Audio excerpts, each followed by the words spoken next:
د پیغمبر صلی الله علیه وسلم دا اوږه او پیاز بدي شو د دې د بدبویې د لاسه د اومه اوږه او پیاز د دې نه به ډډه کوله دی نه وخوښه د دې د لاسه نه چې دا حرام و. ما تاسو ته تېر شوي بیان په اوله کې یو خبره کړې وه چاته یاد ده لازم نه دی چې د پیغمبر صلی الله علیه وسلم د یو شی بدي شي دا به حرام لکه کراهت کله په دې معنی سره چې یعنې حرام و ځکه یې بدي شو کله دا چې حلال و د امت دپاره خو د هغه نه وخوښه د هغه دا مزاج چې دا شی نه وخوښه نو دغه شان دا اومه پیاز او اوږه دا د پیغمبر صلی الله علیه وسلم نه وخوښه او ځکه حدیث کې راځي د ابو ایوب انصاري رضی الله عنه روایت دی چې کان النبي صلی الله علیه وسلم اذا اتي بطعام اکل منه ابو ایوب انصاري وایي چې کله به پیغمبر صلی الله علیه وسلم له خوراک راغی نو هغه به یې وخوړو د هغې نه چې څومره به یې خوړی شو هغه به یې وخوړو وبعث بفضله الیه باقي مانده خوراک به یې مال راولېږو ابو ایوب پیژنې څوک دی پیغمبر صلی الله علیه وسلم د ده میلمه و کله چې مدینې ته ورغی نو د ده سره اوسېدو نو چا چې و پیغمبر صلی الله علیه وسلم له خوراک راولېږو هغه به پیغمبر صلی الله علیه وسلم وخوړو بیا چې به پاتې شو نو هغه به ابو ایوب انصاري رضی الله عنه راولېږو هو انه بعث الی یوما بفضله یو ورځې دا خوراک راولېږو خو لم یأکل منها د هغې نه څه خوړلي نه لأن فيها ثوما پایکې څه اوږه وه فسألته لأن فيها ثوما ځکه چې پایکې اوږه وه فسألته أحرام ما دې تپوس وکړي چې یا رسول الله دا اوږه حرامه ده که څنګه قال لا بننه حرامه نه ده ولكني أكرهه زما بدي شي من أجل ريحه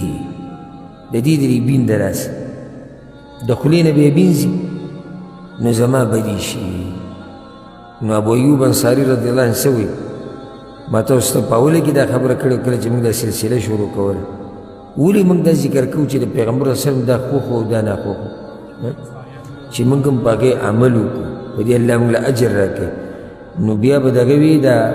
ابو ایوب انصاري رضی الله عنه او دا روایت په صحیح مسلم کې دی فاني اکره ما کرهت وی یا رسول الله به چې ستاسو بدي شي زموږ هم بدي شي ګوره مؤمن په دې طریقې سره د پیغمبر تابعداري کوي خپل خواهشات د خپلو خپو لاندې کوي د پیغمبر د تابعداري ده اوس دا کیدای شي چې د ابو ایوب انصاري رضی الله عنه اوږه څه وه خوښه وه خو چې کله یې واورېدو چې د پیغمبر صلی الله علیه وسلم بدي شي نو بیا به کې بله خبره پاتې نه شو فاني اکره ما کرهت یا رسول الله چې ستاسو بدي شي به زموږ هم بدي شي ابو سعید الخدري رضی الله عنه روایت دی دام امام مسلم راوړی دی وی کله چې موږ خیبر فتح کړو نو موږ یعنې وږي شوي خوراک هم وکړو او ښه هم خوراک هم وکړو او په هغې کې د اوږه ډېره وخوړه والناس جیا خلک وکړو فاکلنا منها اکلا شدیدا نو ښه ډېر خوراک هم وکړو بیا جومات ته لاړو فوجد رسول الله صلی الله علیه وسلم الریح پیغمبر صلی الله علیه وسلم د دې اوږې هغه بین هغه محسوس کړو بمن اکل من هذه الشجره دا د دې بوټي نه چا خوړلی دا اوږه یادول فلا يقربن في المسجد نو زموږ موږ ته دې بیا په جوماتونو کې نه رانږدې کېږي خلکو دا اواز وکړو حرمت خپلو کې خبرې شروع کړې که نه وایي نن اوږه هم حرامه شو پیغمبر صلی الله علیه وسلم چې وایي چې جومات ته دې بیا نه راځي نو اوږه حرامه شوه پیغمبر صلی الله علیه وسلم ته چې دا خبره ورسېده نو هغه ده وی ایها الناس یا خلکو انه لیس بی تحریم ما احل الله لی الله اکبر ګوره ای خلکو زما په لاس کې د طاقت نشته چې الله زما دپاره څه شی حلال کړی او زه حرام کړي ما حرام کړي خو نه ده او نه یې زه ځان نه حرامولی شم ولكنها شجرة اکره ریحها دا داسې بوټی دی چې زما د دې نه بین بلې شي نو دې کې ښه واضح تصریح دی د پیغمبر صلی الله علیه وسلم نه چې اوږه څه ده حلاله ده او په دې د امت اجماع ده، په دې څه ګناهګاري کې نه ګورې چې موږ وخورو یا پیاز وخورو. خو د دې سړي دپاره بیا جومات ته راتګ مکروه دی. او صرف جومات ته راتګ نه، جومات نه علاوه چې یو ځای کې خلک را جمع شوي او ته پیاز اوږه خوړلي، نو بیا هغه ځای ته مزه. یا د مشرانو سره کینی، د قدرمنو خلکو سره کینی، هلته بیا مزه چې کله د خولې نه دې بین سي. او علما دا وایي چې ویلحق بالثوم، صرف دا خبره په پیاز او په اوږه پورې نه ده ختې او محدود نه درې پورې، بلکې د دې سره هر هغه سټل دي کل ما له رائحة کریهه، هر هغه شی چې بینی بدي بدبوی تیزي، هغه شی به نه استعمالوي، خصوصا که حلالي. حرام خو حرام دی، خو په یو حال کې هم نشي استعمالوي. موږ خبره د حلال وکړو، خصوصا په هغه ټیم کې مه استعمالوي. تا ته پته چې زه چېرته روان یم، جومات ته، یو مجلس ته، د مشرانو سره کینم، علم مجلس لازم، بیا به داسې څه نه استعمالوي. او یو حدیث کې پیغمبر صلی الله علیه وسلم دا هم ویلي دي چې کله دا خلک منع کړي چې بیا دې زموږ جوماتونو ته نه راځي، وی ملائک هم د هغه څه نه تنګېږي د څه نه چې د آدم بچي تنګېږي. نو ستا په خوا کې چې یو سړی ولاړ وي، د خولې نه دا شخړې روانې، د اوږې او د پیاز او څه چې د دې په شان دي، نو ته په سکون، الا دا چې که تم علی شاکلته د هغه په لارې بیا خو صحیح به باندې بد نه لګي. خو چې کم سړی تا سره ودرېږي او د خولې نه د اوږې او د پیازو بینځي یا مولۍ یې خوړلي او د هغې بینځي، په سړی ډېر بد لګي. په مانځه سړی پوه نه شي، په عبادت سړی پوه نه شي، او بیا چې اډرقي کوي او دغه بې ادبي پکې او خوله واضح راواضح په مانځه کې اډرقۍ نه شي کنټرولولی، اګرمۍ نه شي کنټرولولی، سم به دې تنګ کړي چې الله اوس زه څه وکړم. نو ملایک هم تنګېږي، ملائک هم تنګېږي. دا نه چې صرف د آدم بچي تنګېږي، بلکې ملائک هم د دې نه تنګېږي. بله خبره دا و چې پیغمبر صلی الله علیه وسلم به وخت په وخت د جبریل علیه السلام سره ملاقاتونه کول، هېڅ پته به نه لګېده چې کله به هغه راځي. نو ځکه به همیشه د دې خیال ساتو چې زما د خولې نه چې د بیل لاړ نه شي. دا د مؤمن شان دی. اوس یو سړی چې د پیغمبر سره خو د جبریل ملاقاتونه نو موږ ولې زموږ په شا کې ملائک نه، بیا زموږ د انسانانو سره ملاقاتونه نه دي، د علم په مجلس کې ناستې نه دي، بیا د جوماتونو ته تګ نه دی. نو د حفاظت به کې هر داسې ټایم کې که اوس ته شیخ وایي تا ته پته چې بیا دې نه بعد زه کور کې ما چېرته ځمه نه، یا په هغې پسې به څه شی خورم چې هغه د دې له بینوره کوي، هغه بیا بله مسله ده.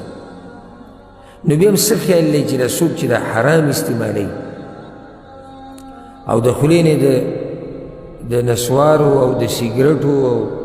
د نورو دا ګن بله چې د دې د بینتېږي، د دې سړي مبارک یې څه خیال دی. حلال شی پیغمبر صلی الله علیه وسلم چې چا خوړلی نو زموږ جومات ته دې نه راځي. لکه اوږه حلاله ده، حرام خو نه ده. پیاز حلال دي، حرام خو نه دي. نو چې یو سړي سیګرټ څکلی او بیا جومات ته راشي، څومره سیګرټي په خوا کې به تاسو ته ولاړ یې، څومره تنګېږي سړی، څومره. حالانکه دا بین ګورئ داسې نه دی چې زر ختم شي، کیدای شي دې سیګرټي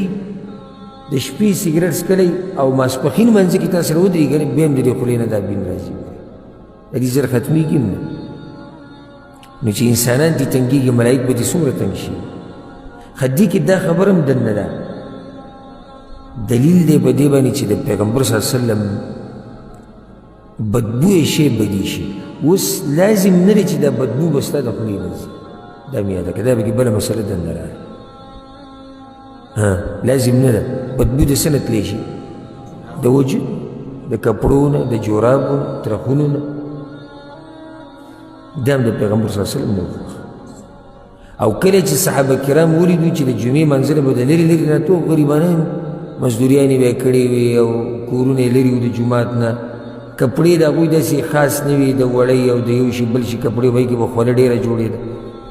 بیا به د جمعې منځله رابي، جومات کې به ګڼه وه، نو د خلکو نه به خولو بینتو نو پیغمبر صلی الله علیه وسلم څه ووایي چې جمعې منځه له څوک راځي نو غسل وکړي د دې دپاره دا خبره کوي چې د جومات کې بین نه جوړېږي ګوره احرام چې کله موږ اچو عمرې له روان یو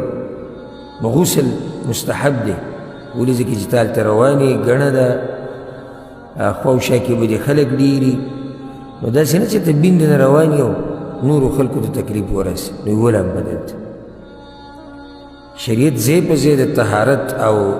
د صفایي اهتمام ډېر زیات کړی دی او دې دا نوم ورکوه دا عجزي دا عجزي نه ده ګورې دا ګندګي ده څه ده ګندګي لکه اوس یو سړی وایي چې زما نه بینځي زه عجز یم ځکه مې ترخ نه څښا بینځي یا زه د 2 روپو عطر نه استعمالوم ځکه چې زه عجز یم مخکې موږ سره مسله تېره شوې چې د پیغمبر صلی الله علیه وسلم څه خوښ خوشبو یې خوښه موږ ښه تفصیل ذکر کړی چې ښه قیمتي خوشبو پیغمبر صلی الله علیه وسلم لګوه او د هغه په شان عجز انسان د ځمکې په دې مخه نه دی تېر شوی عجزي ځان شرمولو ته نه وایي یاد که دا خبره ځان شرمول دا جدا شی دی ځان شرمول یعنې ځان سپکول خلکو ته او چې کله د بدن ګندې او د ګنده کپړې او په بد حال او د خولې نه دي بینځي او د جرابو نه دي بینځي او څوک درسره کي دا خو ته ځان شرموي خلکو ته شریعت خو تا ته دا نه وایي چې دا کار وکړه بیا که ته دا کار چېرته د دین نوم وله ورکړې او د یو غیر دینه په مخ کې وکړې نو هغه به څه وایي د دین په باره کې چې خاص تاسو دین تاسو دا خبره کوي زمونږ دین خو موږ ته دا ښایي چې ته په ورځ کې 15 پیرې دا فرض مانځه خبره به وکړو چې دې له ځینو اودس کوه چاردام کوه دا خو زه یم چې صرف د فرض مانځه خبره دې نه څوک نفلي مونځ کوي د هغې دپاره بیا اودس تازه کوي چاردام کوي دا خو زموږ دین خو دا دی جمعې مانځه راځي غسل کوه اختر مانځه راځي غسل کوه احرام چې بدلې غسل کوه د جنابت غسل پکې دی نور غسلونه پکې دي زموږ شریعت خو ټول د طهارت او د صفایي دین دی ځکه خو پیغمبر صلی الله علیه وسلم الطهور شطر الایمان دا د ایمان برخه ده ځان صفا ساتل نو اهتمام د دې ډېر پکار دی د صفایي خصوصا د هغه بین او وږم چې د سړي د خولې نه ځي د دې خیال ساتل پکار دی